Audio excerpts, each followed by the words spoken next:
Last month, I walked into a store intending to buy a $15 phone charger.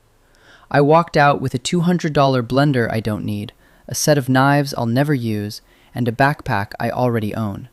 And I can't even tell you why.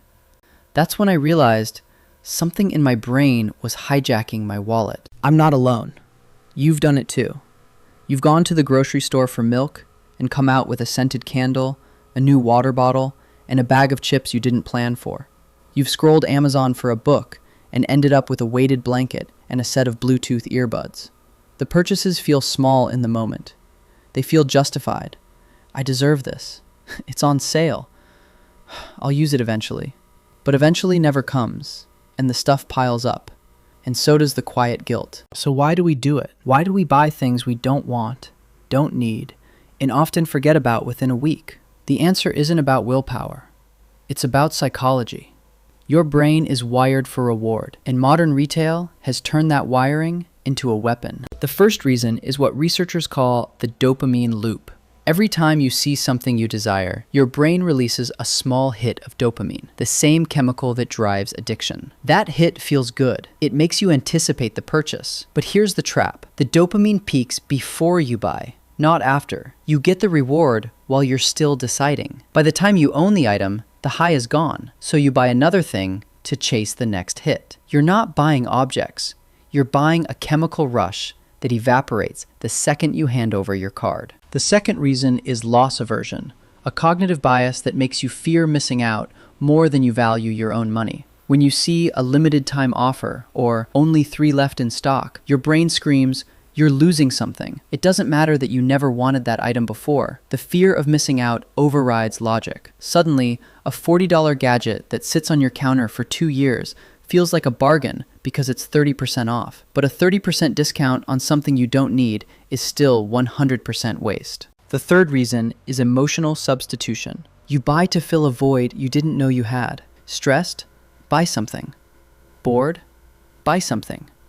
Lonely? Buy something. These purchases feel like solutions, but they're just temporary distractions. The stress, boredom, and loneliness don't disappear. They just get buried under cardboard boxes and plastic wrappers. And when the newness fades, which it always does, the original problem is still there, now accompanied by buyer's remorse. So what's the fix? It's not to become a monk. It's not to never buy anything again. It's to interrupt the dopamine loop before it finishes. And the simplest tool I know is the 24-hour rule. Here's how it works. Whenever you feel the urge to buy something non-essential, don't buy it. Instead, write it down. The item, the price, the reason you wanted it. Then wait 24 hours. No exceptions. After a full day, look at that note and ask yourself 2 questions. Do I still want this? And would I trade 24 hours of my life for it? Most of the time, the answer is no. The urgency fades. The dopamine wears off, and you realize that what felt like a must-have was just a passing fancy. In my case, the blender, the knives, and the backpack, I returned them all the next day. And the phone charger? I bought it online for $12, and I actually needed it. Here's what I want you to do. This week, apply the 24-hour rule to every non-essential purchase. Track how many temptations survive the wait. I bet more than 70% evaporate. That's not deprivation.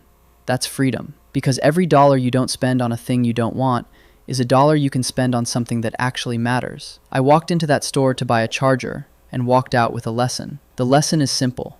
You are not your impulses. You are the person who can choose to wait. And that choice is the single most powerful tool you have to stop buying things you don't even want. Own your decisions, or let your cravings own you. The choice is yours.